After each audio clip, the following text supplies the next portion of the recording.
Good afternoon, everybody. My name is Peter Box, and what we're going to attempt here is to change the tone a little bit. And I think the last question and the last session is the complete opposite of what we're aiming for in the next half an hour.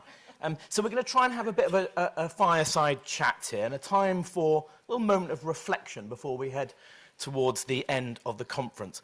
And hopefully what we're going to produce here is a session that can be shared and be accessible to members of the community. So first, before I do that, I'm just going to ask the panel, even though you have already, if you could just introduce yourselves so that we can get that on record as well. We'll start here, Alex. Alex Horsley. I'm an adult CF clinician in Manchester.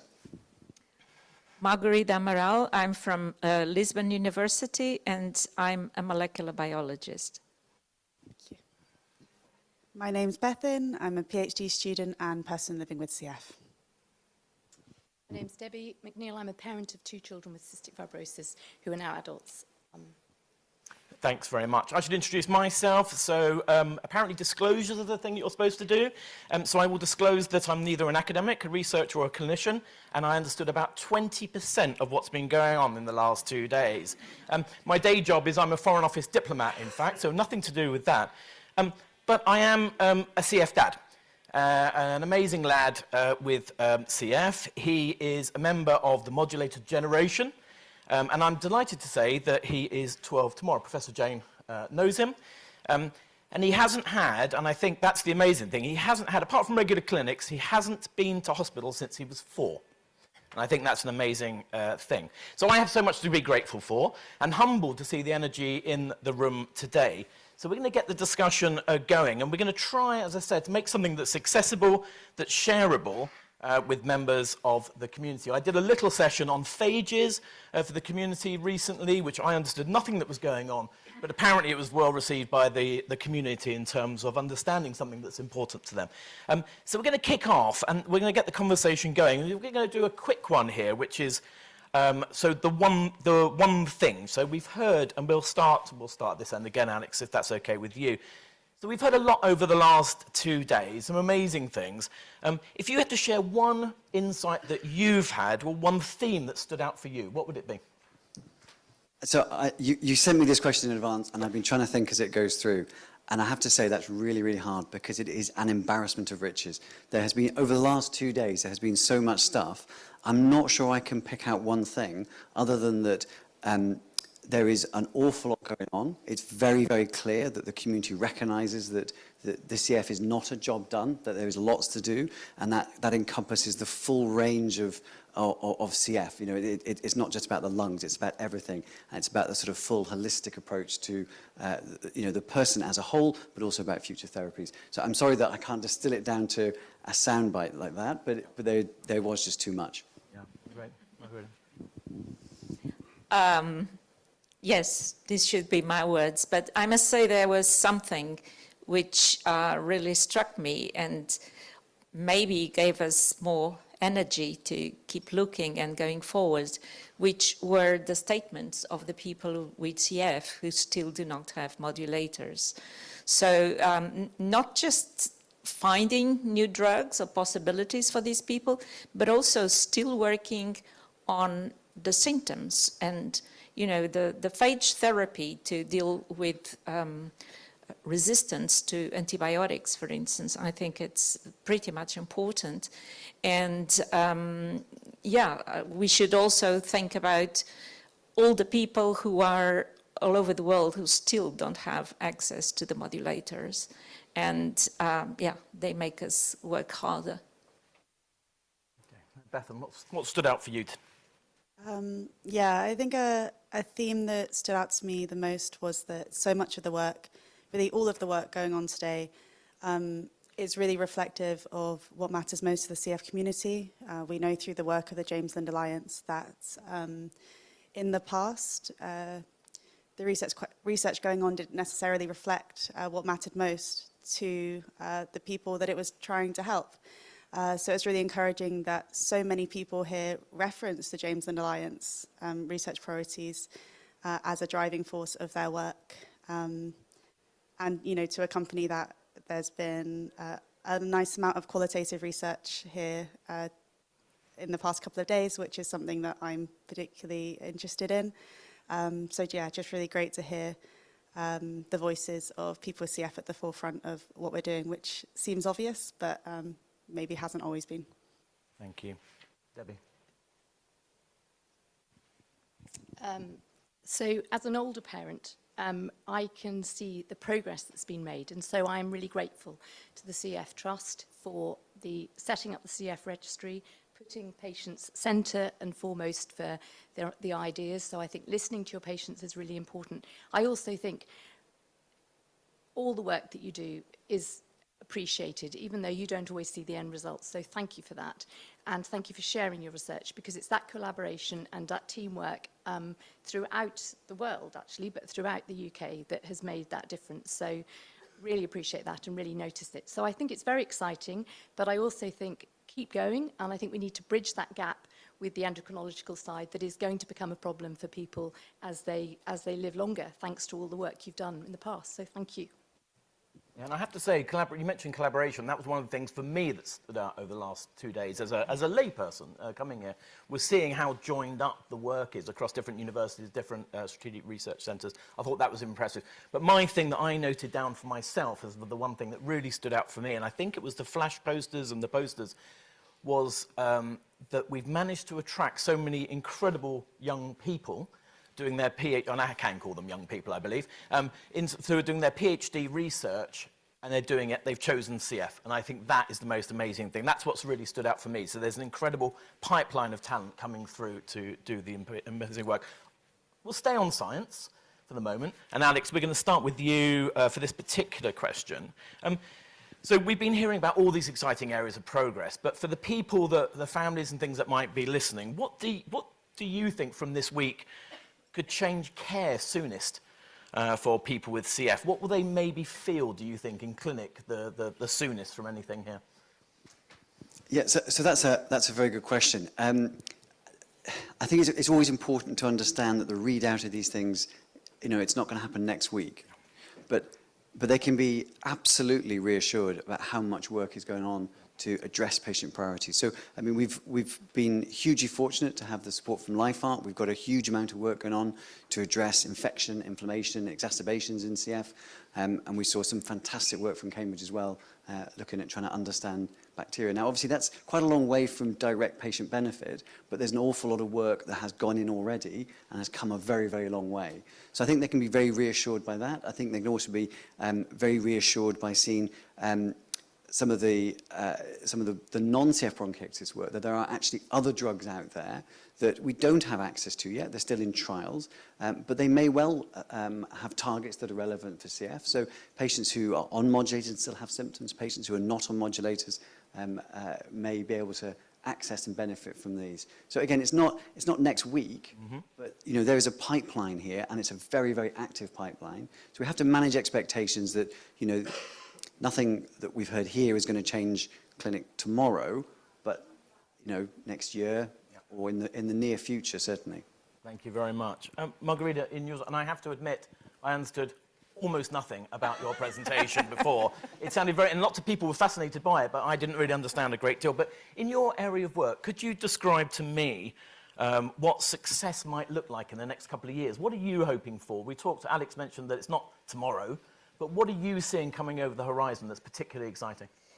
Well, what we hope for is that we will find something for the people who have class 1 mutations, the PTCs, that works as well as the modulators for F508del and all the rest of the variants which are already covered.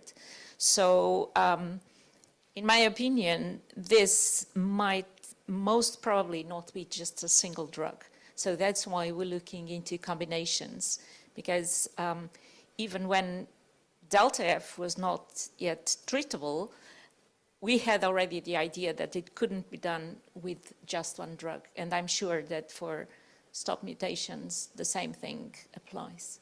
Okay.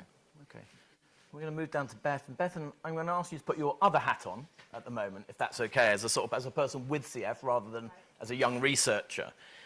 Do you think, and be frank please, do you think that with all this amazing work that's going on, do you think we're looking at what's directly relevant to you here? What are you hearing as a person with CF that's particularly relevant to you? That's a good question, and I want to make it clear that I know I by no means speak for the whole CF community. I've been very fortunate to have an extremely good response to Kaftrio, and I'm very well. So for me, in that position, I was saying to a friend and colleague yesterday, it's funny now to not be in survival mode and be thinking, what should I be worrying about? You know. So I've been really interested by the work going on into gut health, which is still very much a problem with people, for people with CF. Thinking about, you know, it's not nice to think about, but the potential risk of bowel cancer, the need for awareness around that, knowing what I should be doing to mitigate that risk. And yeah, just all the work really that looks at the aging CF population and things that I could and should be doing to improve my prospects. It's really nice yesterday to hear about motherhood in CF. And yeah, it's just really fantastic. I must admit, I enjoyed hearing about the work of motherhood, and there was something that struck me, and sort of, you know, we touched on it already a little bit, about the fact that with the huge success that we've had recently within the scientific community, we're creating new challenges for ourselves all the time, though, and that's the thing, that's the paradox, isn't it? Success has actually led to new challenges, new things for us to think about. But I think you describe it very well. Debbie. So from your perspective, what do you see in terms of, and we're going to come on to talk about the liver in a minute actually, because I want to talk to you about that, but in terms of care and management and that sort of thing, and with your various hats that you have, what do you think you can imagine as practical changes coming over the horizon that you would like to be seeing? I think it's really exciting, the MRI investigation, because I think that can cover more organs than just the lungs, and I think that's been one of the problems for liver and pancreas, that it's very difficult without invasive treatment to assess them and to know what's happening. So I think that's really, really exciting. I think also linking, I'm totally sure that there's an inflammatory link with all these things, including mental health as well, that, you know, if we can look at that, and obviously as a physio, but on the musculoskeletal side, I really advocate exercise, which is healthy for all of us and good for our mental well-being as well. And yeah, so I think that's what I'd go forward with. Okay, well, that's really interesting. If you pass it back to Bethinn here, do you think? I mean, you know, I'm going to ask you to speak for another community now, if that's okay, and that's young people. Okay, I think you're the youngest person on the panel here. Very much, but you know, for young people, do you think we're asking the right questions? Do you think we're focusing on the right things? Do you think we're asking the right questions? Do you think we're researching the right things? I really think the answer is yes. Excellent. You know, like I said before, work like the James Lind Alliance has put so much effort into ensuring that we are addressing the questions that matter most to the community. That was done with global involvement. And I think the results show. So. Yeah, I mean, I know from the Trust's point of view, the other things that not necessarily been talked about a lot here in the last 2 days, because it's a very scientific, academic thing, about some of the social issues also facing people with CF, and the demographic of our community changing so much. There's some amazingly important social questions that need to be addressed and thought about as well, in terms of that, the people that have made life choices. Yeah. Yeah, absolutely. And I think it's essential that we are continually listening to the community, refreshing the refresh, you know, every few years to make sure that we're up to date on what matters most. Yeah, thank you very much. Margarida, as we're coming down the line here, you know, what for you, what do you need to actually speed up your work? And other researchers here, of course. What do you need to speed up your work? I know the answer is money. Is there anything else beyond funding, of course? What else do you need to be able to really deliver? Talent, that's very important. So young people continuing what we have started is really very important. And motivation. I mean, motivation is really the driving force. And that's why I consider really important to listen to the statements that we have listened to from people with CF, who actually waiting for the outcomes of our work. So, yeah. Just one thing, going back on this communication between researchers and the importance of the questions to be answered. I know that the UKCF Trust has been doing excellent work in that regard, but we're also putting together a cost action involving people with CF, associations, and fundamental researchers to talk to each other and address the questions that people want to be solved. Tell me a little bit more about that. Well, how's that come about? What's the motivation there for that? Well, the real motivation is one person, Alessandra Bragonzi in Italy. She's the driving force behind this. I'm just advertising because I've been helping out as much as I can. And she realized that, I'm not talking about UK because I know that there's a lot of interaction, but there is not much interaction between people who are in the lab doing fundamental research and the people who actually have CF and who can benefit from this research. So if there is a tighter connection between the two, I'm sure that we can go faster. And I think Mike touched on it in his presentation before about some of these gaps in communication. Alex, do you see that sort of on the ground, that reality? You mean patients not really being aware of what we're doing and not understanding things? Yeah, and the gap between the amazing sort of work being done in the research academic space and clinic and the community. I mean, I think certainly there is a danger as people become less unwell and more invested in their normal lives that they perhaps become less aware of what is happening, you know, in CF research. And I think that is a bit of a danger. It's our responsibility, I suppose, as researchers and clinical academics, is to discuss that with them. It's important, you know, CF Trust does good work trying to raise awareness in that regard as well. But I think, you know, to maintain the enthusiasm of the CF patient community, we do need to sort of raise awareness of these things. And it's something that we try and do with studies like, you know, Pulse CF, you know, the CF tracker that's recruiting across the UK. So as part of that, we take consent to send people out information about the study and information about future research opportunities as well, so we can reach out to them directly.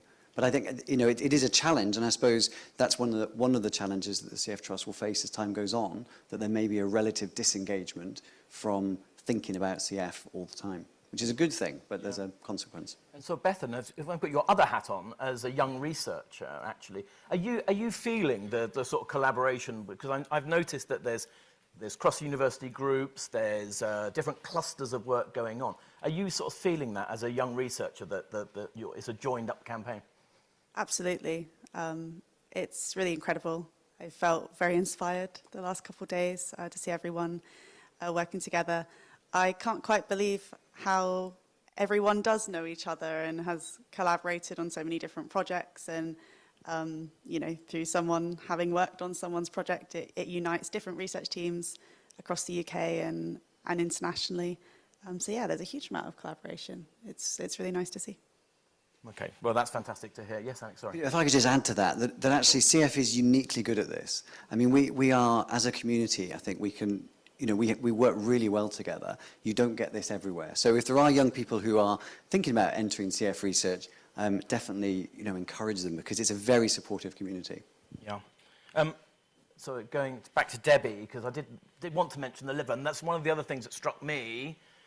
Think about it, is the conversation going beyond the lungs, for example, going into the rest of the body, and the importance of that. The conversations about diabetes, as well as the maternal conversation, I thought was absolutely compelling. But also some of the other things about diabetes and everything else, and the liver. And you just led us a conversation about, you were part of the conversation about a liver just in workshop there. I mean, are we thinking enough about the rest of the body, do you think? I think it's credit to the success that's gone before, that people are doing better and they are going to become more prevalent problems, because it's the mucus lining. The pancreas has always been involved. It's thanks to the development of Creon that children actually with cystic fibrosis did better and started to thrive back in the 1980s, and we sort of forget that. And I think it is going to become a problem, but we're now at that cutting edge of science. So I thank all those that have gone forward for trials before and for my children. And I wish I could grow your own liver, but we can't at the moment. And so please keep having those discussions, you know, talk to your hepatology clinics and talk to your liver clinics, because I know that there is an enormous link, and cystic fibrosis is so complicated.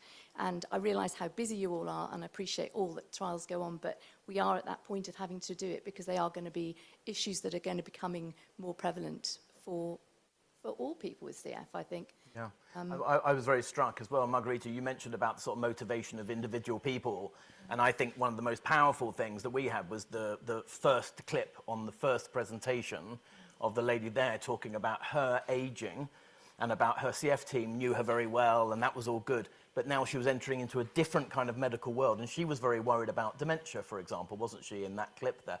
And that, for me, felt a very powerful motivation to be thinking in a joined-up way and beyond the lungs, beyond the normal things that we think about as a CF community, yeah? Absolutely, and one of the things that we're also looking into is cancer. So this has been sort of ignored because now with the aging population with CF, we can have numbers, and it's actually worrying. And what we're trying to look into are the mechanisms by which CF cells are more prone to become carcinogenic than non-CF. But I just want to say something about the motivation and the urgency on many of the topics that we're dealing with is what happened during COVID, because in COVID is an excellent example where the society need was very fast addressed by coming up with new vaccines. So I think that when there is motion and towards a specific goal, we can get there. Okay, fantastic. We're going to go all the way to Debbie for sort of a penultimate question, really. And if we were here, you're going to have to start imagining here. This is a sort of a fantasy research kind of question. If we were here again in 5 years' time, which I very much hope we are, what will we be celebrating? What would you want us to be celebrating, Debbie? I would like to think we were celebrating A Life Unlimited by Cystic Fibrosis. Oh, you can say more than that if you wish. No, that's okay. enough for me for once. Well, what would you like us to be talking about celebrating Bethinn here in 5 years' time? I mean, that was very well put by Debbie. I think the obvious thing that I know we all want is highly effective treatments for absolutely everyone with CF. So that 10-ish%, particularly those with class 1 mutations, it's absolutely essential that we have something for them. And I hope that 5 years isn't too unrealistic. I know everyone's working very hard, so we'll see. And we're going to come just to these two here, to Alex and to Margarita. I'm going to ask you just a variant of that question, which is, what do you think we could be celebrating in 5 years, being optimistic? I mean, the optimistic approach is very unlimited, really. So we have genetic therapy studies that are currently open and active. They will have a readout within 5 years, certainly. And, you know, the best case scenario is that there are potentially effective therapies that could be given to patients who don't make any CFTR protein.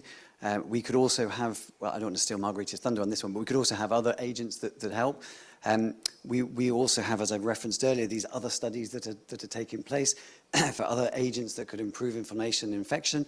And obviously in 5 years' time, the Pulse CF Innovation Hub will have completed its work. And if I haven't been reduced to a crisp by then we will hopefully have some really exciting readouts that tell us all about what's happening in the lungs, what causes exacerbations, and we'll have a fantastic cohort of newly minted doctoral students who will be taking these things forward and getting new grants from elsewhere. I like that blueprint for the future. Margarita? Well, if I can push the 5 years into 10, maybe, because people in the panel have made very good wishes for 5 years. I think that maybe what we could look forward to is not just gene therapy, but what I call gene surgery, which is gene editing, and that's cure. Yeah, it's not taking medicines for life, it's doing it once and being done. So that's probably what we can wish for, maybe 10 years. Okay, and then so as we start just to wrap up for the last few minutes, we're going to have like a sentence or two from each of you that you just kind of want to leave with people, with the people sitting in front of you, but also the people who are going to be watching this clip, hopefully plenty of them, but especially the families and everybody else, but also the researchers sitting in front of you, the academics sitting in front of you. Should we start with, oh, Debbie, yes, why not? Well, what a great community to be part of, and thank you all for the input you put in behind it, and keep bridging those gaps, because there is more to do, but we've made amazing progress. Thank you. Brilliant. I guess without getting too cheesy, I would like to say a big thank you to everyone in this room. You have all dedicated your lives to CF research, and it has quite literally saved my life. Not only Kaftrio, but all the kind of smaller, maybe less significant drugs I've taken over the years, which aren't insignificant. It's amazing to think that every drug I've ever taken, every treatment I've had that has led me to where I am today, was probably discussed in a conference like this in its early stages, just an idea. Yeah, hopefully in a few years' time, we'll be seeing some of the things you guys are working on being on the market, and it's just really amazing. So, yeah. So for people with CF and families, especially those who don't have therapeutic options at the moment that can cause major improvements, what I'd like to say is hold on, because it probably comes faster than you think. So I suppose my message to the community in the room, first of all, is well done, because we've come a very long way. A huge thank you to CF Trust and LifeArc, who've been funding a lot of this work. But the challenges have evolved. They haven't gone away. We have different challenges now. So get back to work. Yeah. And in the last 20 seconds from me, I must have to say, first of all, everyone said thank you, and I must say thank you. There's an amazing community of people here. I'm delighted to see the energy, the joined-upness, and all that. And as I said before, to see that pipeline of talent coming through, all focusing on CF. Bethinn made the point. I mean, the work that you've done in the room and your predecessors have done in the room has saved my son's life, and I'm very, very grateful for that. So please keep doing what you're doing so well. And I think we'll close on that positive note. So thank you very much, everybody.